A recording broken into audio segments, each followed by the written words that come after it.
మెరుగైన వైద్యం అందించడమే తెలంగాణ రాష్ట్ర ప్రభుత్వ లక్ష్యం. దీంతో పాటు జిల్లాల్లో పకడ్బందీగా వైద్యం అందే విధంగా మేము ప్రయత్నం చేస్తున్నాం. ముఖ్యంగా మంచిర్యాల జిల్లాలో ఆ వైద్యం అంశంలో ఎప్పటికప్పుడు ఆ డాక్టర్లు పరిస్థితి ఏ విధంగా ఉంది, ఇటు వైద్యం సకాలంలో అందిస్తున్నారా లేదా, సౌకర్యాలు సరిగ్గా ఉన్నాయా లేవా అనే కోణంలో జిల్లా కలెక్టర్ మాట్లాడుతున్న పరిస్థితి, పరిశీలిస్తున్న పరిస్థితి. మనతో పాటు జిల్లా కలెక్టర్ ఉన్నాడు. ఒకసారి కలెక్టర్ గారితో మాట్లాడిద్దాం. అసలు జిల్లాలో పరిస్థితి ఏ విధంగా ఉంది, ఏం చెప్తున్నారు, ఏంటి తెలుసుకుందాం. సార్, ఏంటి సార్ జిల్లాలో వైద్యం పరిస్థితి ఏంటి?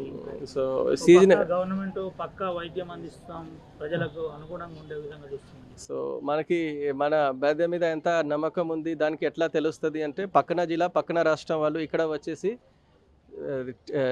వాళ్ళు వచ్చేసి దానికి వాడుతున్నారు. సో మంచిగా ఉంది కాబట్టి వాడుతున్నారు. ఇప్పుడు కూడా నేను చూశాను 4 మలేరియా పేషెంట్స్ సిరోంచ నుంచి ఉన్నారు, మహారాష్ట్ర నుంచి, మా జిల్లా నుంచి, మా రాష్ట్రం నుంచి కూడా కాదు. ఏమైనా బెడ్ కూడా చూస్తే ఆసిఫాబాద్ నుంచి ఆర్ మహారాష్ట్ర నుంచి, ఛత్తీస్గఢ్ నుంచి కూడా ఆక్యుపై ఉంటుంది. మా జిల్లా వాళ్ళు 60% బెడ్ మాత్రమే వాడతారు, 40% బయట నుంచి.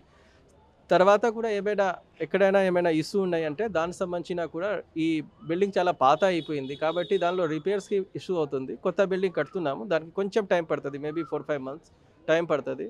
ఎక్కడ ఏమైనా ఎక్విప్మెంట్ సంబంధించిన ఏమైనా కావాలి అంటే దానికి సంబంధించిన లిస్ట్ ఆల్రెడీ సూపరింటెండెంట్ గారు ఇచ్చారు. ఐల్ గివ్ శాంక్షన్, ఈరోజు రేపు శాంక్షన్ ఇస్తాం. ఎక్విప్మెంట్ సంబంధించిన డాక్టర్ సంబంధించిన నిన్న కూడా టీవీవీపీలో స్పెషలిస్ట్ డాక్టర్కి సంబంధించిన రిక్రూట్మెంట్ జరిగింది. మాకు ఇంకా 6 డాక్టర్ వస్తారు. సో మనం ఏం చేస్తున్నామంటే సీజనల్ డిజీజ్ ఈ టైంకి ఖచ్చితంగా ప్రతి సంవత్సరం వస్తున్నాయి కాబట్టి ఈసారి రావు అట్లా ఆలోచించి మనం దానికి ఏం ప్రిపరేషన్ చేయము, అట్లా కష్టం అవుతుంది. కాబట్టి దాదాపు 150 బెడ్ పిహెచ్సి, యూపీహెచ్సి అన్నిట్లో ఉంచాము అండర్ డిఎంహెచ్ఓ కంట్రోల్.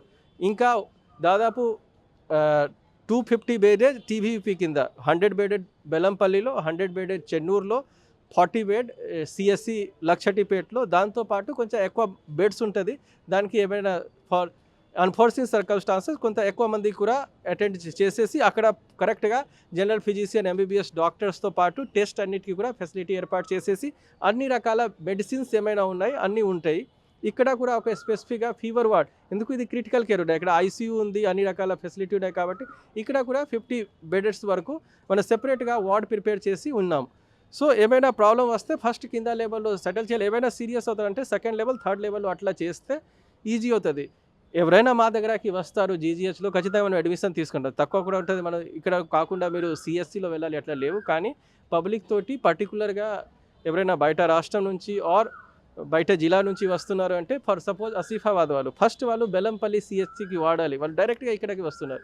మహారాష్ట్ర వాళ్ళు అదే ఏరియా నుంచి వస్తే సిఎస్సి చెన్నూరు కూడా ఉన్నాయి, అక్కడ వాడాలి. సో దట్ ఎవరైనా కొంచెం సీరియస్ పేషెంట్స్కి మాత్రమే ఇక్కడ టెర్సరీ కేర్లో మనం ఇస్తే మన రిసోర్స్ మంచిగా యూటిలైజ్ అవుతుంది. డాక్టర్స్ సఫిషియెంట్గా ఉన్నారు, మెడిసిన్స్ సఫిషియెంట్గా ఉన్నాయి.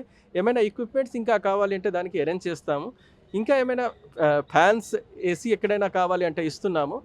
ఈ బిల్డింగ్స్ రిపేర్స్లో కొంచెం ప్రాబ్లం ఉంటుంది, ఏమైనా చాలా పాత అయింది, దానికి బ్రేక్ చేస్తే మొత్తం పడిపోతుంది, అట్లా కూడా డౌట్ఫుల్గా ఉన్నాయి. కాబట్టి దాని మీద మనం యాక్షన్ తీసుకుంటున్నాము. ఏమైనా పాసిబుల్ అయితే ఖచ్చితంగా అన్ని రకాల ఫెసిలిటీ ఏర్పాటు చేయాలి, అట్లా మనం ప్రయత్నం చేస్తున్నాం. జిల్లా కలెక్టర్గా వరుసగా విజిట్ చేస్తున్నారు, వేమనపల్లి, కోటపల్లి, చెన్నూరు, ఈరోజు మంచిర్యాల, నిన్న కూడా వరుస విజిట్లో మీకు తెలిసిన అంశాలు ఏంటి? వైద్యం అంశంలో ఇంకా అంటే ఇప్పటికే కొంత మెరుగైన వైద్యం అందించే ప్రయత్నం జరుగుతుంది, ఇంకా ఏ విధంగా ఉంటే బాగుంటుంది అనుకుంటున్నారు, ఏం చేయబోతున్నారు? సో మనము మేజర్గా ఇప్పుడు విజిట్ చేసిన తర్వాత ఎక్కడ కొంచెం అది మేజర్గా ఏం ప్రాబ్లం అవుతుంది, ఎక్విప్మెంట్స్ అన్నీ పాత అయిపోయిన తర్వాత దానికి కొంచెం ఇష్యూ అవుతుంది. సో దానికి అన్నిటికీ రిపేర్ చేయిస్తున్నాము. సేమ్గా ఈ రికరింగ్ ఎక్స్పెండిచర్ సంబంధించి ఏమైనా ఫ్యాన్స్ అన్నీ ఉన్నాయి, ఖరాబ్ అయింది అంటే ఇమీడియట్గా దానికి రిప్లేస్ చేయాల్సింది, దానికి సంబంధించిన కూడా చేస్తే కొంచెం మేజర్ బెనిఫిట్స్ వస్తుంది. దాంతోపాటు ఎవరైనా మన డాక్టర్స్ ఉన్నారు, నర్సెస్ ఎవరైనా ఉన్నారు, కొంచెం కరెక్ట్గా పేషెంట్స్ తోటి కరెక్ట్గా బిహేవియర్ మెయింటైన్ చేయాలి. సేమ్గా పేషెంట్స్ కూడా డాక్టర్స్ అండ్ నర్సెస్ తోటి మంచిగా బిహేవియర్ చేయాలి. సో ఒక మంచి వాతావరణంలో ట్రీట్మెంట్ జరుగుతుంది. సో దానికోసం మనం అన్ని ప్రయత్నం చేస్తున్నాము. అండ్ ఐ హోప్ ఇప్పుడు ఫీడ్బ్యాక్ అన్నీ కూడా తీసుకుంటే అంటే ఫీడ్బ్యాక్స్ మంచిగా ఇస్తున్నారు. ఎక్కడైనా ఏమైనా ఇష్యూ వస్తున్నాయా అంటే మనం ఇమీడియట్గా దానికి ఎంక్వైరీ చేసేసి కన్సర్న్ దానికి వాళ్ళకి చెప్తున్నాము. సో ఒక కేసు చెప్తాము మీకు. ఒక పర్సన్ ఎంసీహెచ్లో వచ్చారు, వాళ్ళకి పిల్లలకి ఐ థింక్ ఇన్ఫెక్షన్ ఉంటుంది, ప్లేట్లెట్స్ తగ్గిపోయింది, మళ్ళీ తగ్గిపోయిన తర్వాత ఇంక్రీజ్ అయిపోయిన తర్వాత వాళ్ళు ప్రైవేట్ హాస్పిటల్కి తీసుకువెళ్ళారు. ఈ అందరికీ తెలుసు ఒకసారి ప్లేట్లెట్ డిక్రీజ్ అవుతుంది, ఎప్పటి వరకు డిక్రీజ్ అవుతుంది ఆ టైం వరకు డేంజరస్ ఉన్నాయి. ఒకసారి ఇంక్రీజ్ స్టార్ట్ అయింది అంటే తర్వాత లేవు.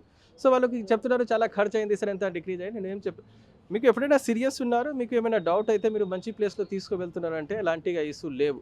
మా వాళ్ళు 100% వాళ్ళకి ఎంతవరకు పాసిబిలిటీ ఎంతవరకు ఫీజిబుల్ అయితే అన్ని రకాల చేస్తారు. సో ఏమైనా అట్లా అయితే ఏమైనా ఇష్యూ వచ్చింది, ఏమైనా ఇష్యూనే మా దృష్టికి తీసుకురావాలి అండ్ మా డాక్టర్స్ మా స్పెషలిస్ట్ ఎవరైనా ఉన్నారో కరెక్ట్గా గైడ్ చేస్తారు. సో ఈ ఈ గవర్నమెంట్ దాంట్లో అన్ని రకాల ఫెసిలిటీ దాదాపు ఫ్రీగా ఉన్నాయి.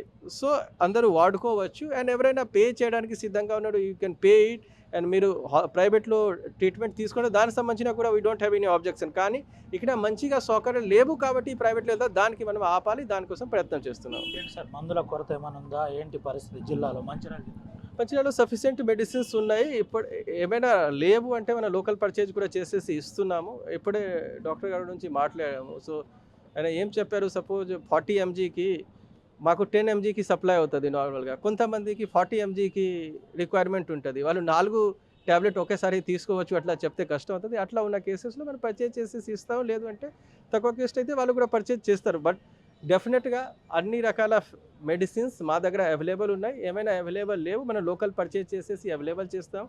ఇంకా ఏమైనా ప్రాబ్లమ్స్ ఉంటుంది అంటే స్టాక్స్ ఎంత ఉన్నాయి మనం వెంటనే స్టాక్స్ కోసం పెడుతున్నాము. అండ్ TGMIDC నుంచి త్రూ అవర్ ఇప్పుడు అది మెడికల్ స్టోర్ మా దగ్గరే వచ్చేసింది. సో కాబట్టి ఏమైనా మాకు కావాలి అంటే వస్తున్నాయి.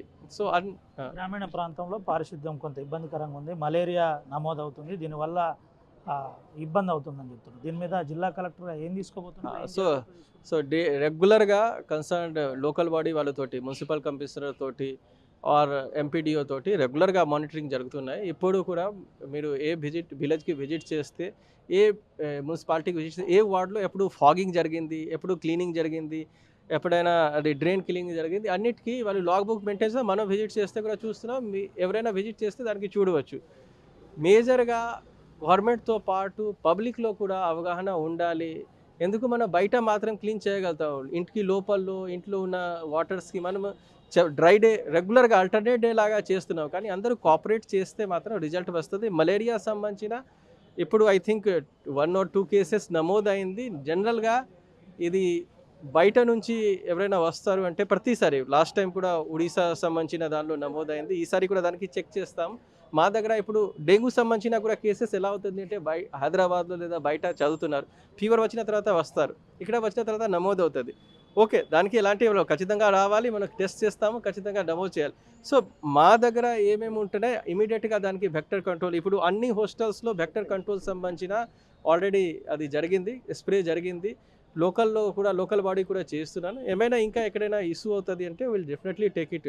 మనకి 100% ఎలాంటిగా ప్రాబ్లం లేవు అట్లా I will not say, but మనకి ఎంతవరకు పాసిబుల్ అయితే ఖచ్చితంగా దానికి పారిశుభ్రత, వెక్టర్ కంట్రోల్, ఆయిల్ బాల్స్ అన్నీ ఖచ్చితంగా చేస్తాం. అందరికీ ఇన్స్ట్రక్షన్స్ ఇవ్వడం జరిగింది. ఎక్కడైనా ప్రాబ్లమ్స్ అయితే మీరు కూడా నా దృష్టికి తీసుకురావాలి. Will definitely take correct.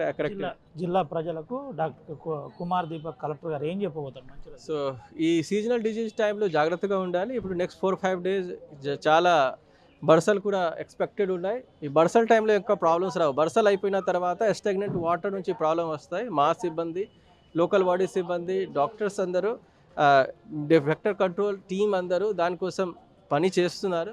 కానీ దానికి సొసైటీ నుంచి కోఆపరేషన్ వస్తే మాత్రం ఎక్కువ రిజల్ట్ వస్తుంది. కాబట్టి పబ్లిక్, లోకల్ బాడీ, మన సిబ్బంది అందరూ కలిసి పని చేస్తే మాత్రం ఎక్కువ మాకు రిజల్ట్ వస్తుంది అట్లా అనుకుంటున్నాం. ఓకే, ఇది పరిస్థితి. ముఖ్యంగా ప్రజల్లో అవేర్నెస్ రావాలి, అవేర్నెస్ వస్తే ఎక్కువ రిజల్ట్ వస్తుందని జిల్లా కలెక్టర్ కుమార్ దీపక్ చెబుతున్న పరిస్థితి.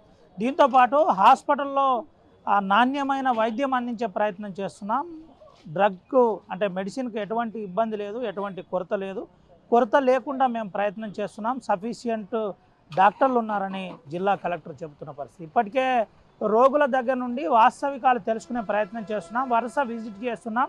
తెలంగాణ రాష్ట్ర ప్రభుత్వం చెప్పినట్టుగా మెరుగైన వైద్యం అందించడానికే మేము కృషి చేస్తాం. జిల్లా కలెక్టర్గా ఇప్పటికే పలు సమస్యల పరిష్కారానికి ప్రయత్నం చేస్తున్నా. ఎక్కడ ఏ సమస్య వచ్చినా నా దృష్టికి తీసుకురావచ్చు, వెంటనే పరిష్కారం చేస్తానని జిల్లా కలెక్టర్ కుమార్ దీపక్ చెబుతున్న పరిస్థితి.